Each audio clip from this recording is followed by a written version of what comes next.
വളരെ എളുപ്പത്തിൽ തയ്യാറാക്കിയെടുക്കാൻ വേണ്ടി പറ്റുന്ന നല്ല ടേസ്റ്റി ആയിട്ടുള്ള ഒരു 4 മണി പലഹാരത്തിൻ്റെ റെസിപ്പിയുമായിട്ടാണ് ഇന്ന് ഞാൻ വന്നിരിക്കുന്നത്.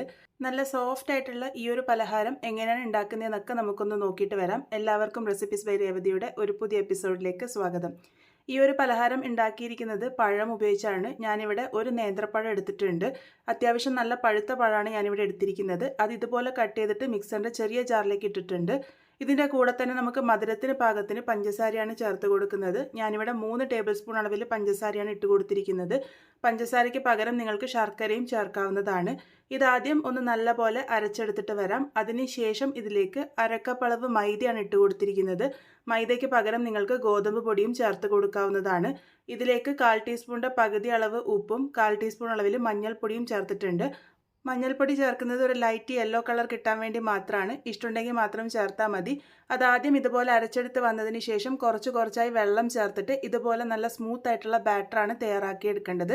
ഒരുപാട് ലൂസ് ആവരുത്. ഈ ഒരു കൺസിസ്റ്റൻസിയിലാണ് വേണ്ടത്. അരക്കപ്പ് വെള്ളം ഞാൻ എടുത്തിരുന്നു. ഇതിലേക്ക് ഏകദേശം ഒരു 1.5 ടേബിൾ സ്പൂണോളം വെള്ളമൊക്കെ ബാക്കിയായിട്ട് വന്നിട്ടുണ്ട്. അപ്പോൾ കുറച്ചായിട്ട് ചേർത്ത് കൊടുക്കുക.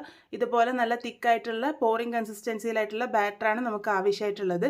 ഇനി ഇതിൻ്റെ ഫില്ലിംഗ് തയ്യാറാക്കിയെടുക്കാം. അതിനായിട്ട് ഞാനിവിടെ ഒരു പാത്രത്തിലേക്ക് അരക്കപ്പളവ് തേങ്ങ ചിരകിയതാണ് ചേർത്ത് കൊടുത്തിരിക്കുന്നത്. ഇതിൻ്റെ കൂടെ തന്നെ ഞാനിവിടെ 2 ടേബിൾ സ്പൂൺ അളവിൽ ബദാം പൊടിച്ചതാണ് ചേർത്ത് കൊടുക്കുന്നത്. ബദാം പൊടിച്ചത് ചേർത്ത് കൊടുക്കുന്നത് ഓപ്ഷണലാണ്.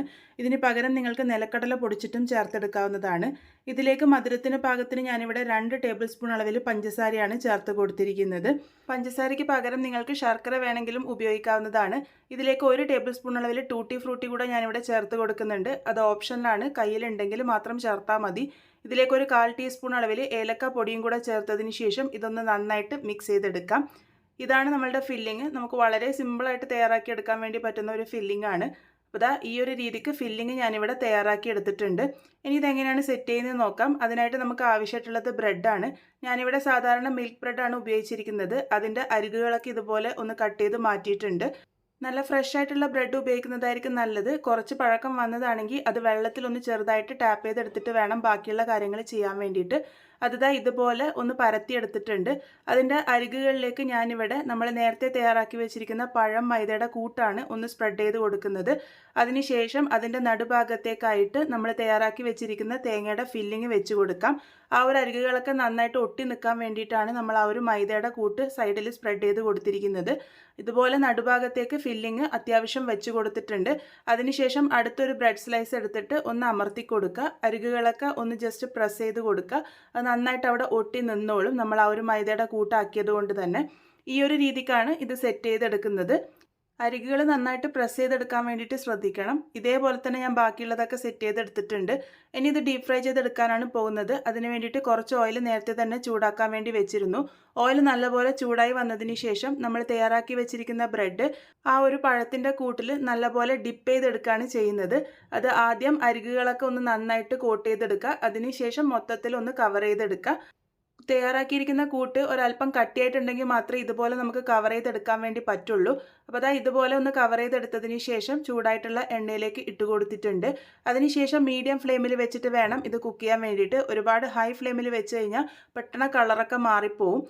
അപ്പോൾ അതാ ഞാൻ മീഡിയം ഫ്ലെയിമിൽ വെച്ചിട്ട് ഇത് കുക്ക് ചെയ്യുന്നുണ്ട്. അതുപോലെ ഒരുപാട് ലോ ഫ്ലെയിമിൽ വെച്ച് കുക്ക് ചെയ്യരുത്. അപ്പോൾ എണ്ണ നല്ലപോലെ കുടിക്കാനുള്ള സാധ്യതയുണ്ട്.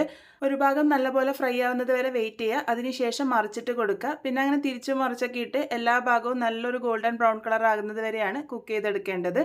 ഇത് ഒരുപാട് ലോ ഫ്ലെയിമിൽ വെക്കേണ്ട ആവശ്യമില്ല. മീഡിയം ഫ്ലെയിമിൽ വെച്ചിട്ട് കുക്ക് ചെയ്തെടുക്കുക. എങ്കിൽ മാത്രമേ എണ്ണ കുടിക്കാതെ നമുക്ക് കിട്ടുള്ളൂ. ഈ ഒരു പാകത്തിനാകുമ്പോൾ നമുക്കിത് എണ്ണയിൽ നിന്നും കോരി മാറ്റാം. എന്നിട്ടൊരു ടിഷ്യൂ പേപ്പറിലേക്ക് മാറ്റി വെച്ചോളൂ. എക്സസ് ആയിട്ടുള്ള എണ്ണയൊക്കെ അത് വലിച്ചെടുത്തോളും. ഇത്രേ ഉള്ളൂ. വളരെ സിമ്പിളായിട്ട് തയ്യാറാക്കിയെടുക്കാൻ വേണ്ടി പറ്റുന്ന നല്ല ടേസ്റ്റി ആയിട്ടുള്ള നമ്മളുടെ പലഹാരം ഇവിടെ റെഡി ആയിട്ടുണ്ട്. നല്ല സോഫ്റ്റ് ആയിട്ടാണ് ഈ ഒരു പലഹാരം ഇരിക്കുക. ആ ഒരു പുറമെ ആ ഒരു പഴത്തിൻ്റെ രുചി നല്ലപോലെ തന്നെ കിട്ടും. ഉള്ളിലാണെങ്കിൽ തേങ്ങയുടെ ഫില്ലിങ്ങും ഒക്കെ കൂടെ വരുമ്പോൾ നല്ല ടേസ്റ്റിയാണ്.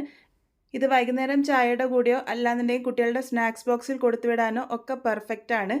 ഞാനിതിപ്പോൾ ഇവിടെ കട്ട് ചെയ്തിട്ടും കൂടെ കാണിക്കുന്നുണ്ട്. കട്ട് ചെയ്യുമ്പോൾ തന്നെ നിങ്ങൾക്ക് മനസ്സിലാകുന്നുണ്ടാവും നല്ല സോഫ്റ്റ് ആയിട്ടാണ് നമ്മളുടെ പലഹാരം ഇരിക്കുന്നത്. എല്ലാവരും എന്തായാലും ട്രൈ ചെയ്ത് നോക്കൂ. ട്രൈ ചെയ്തതിന് ശേഷം ഫീഡ്ബാക്സ് ഒക്കെ പറയാൻ മറക്കരുത്. വീണ്ടും ഒരു നല്ല റെസിപ്പിയുമായി കാണാം.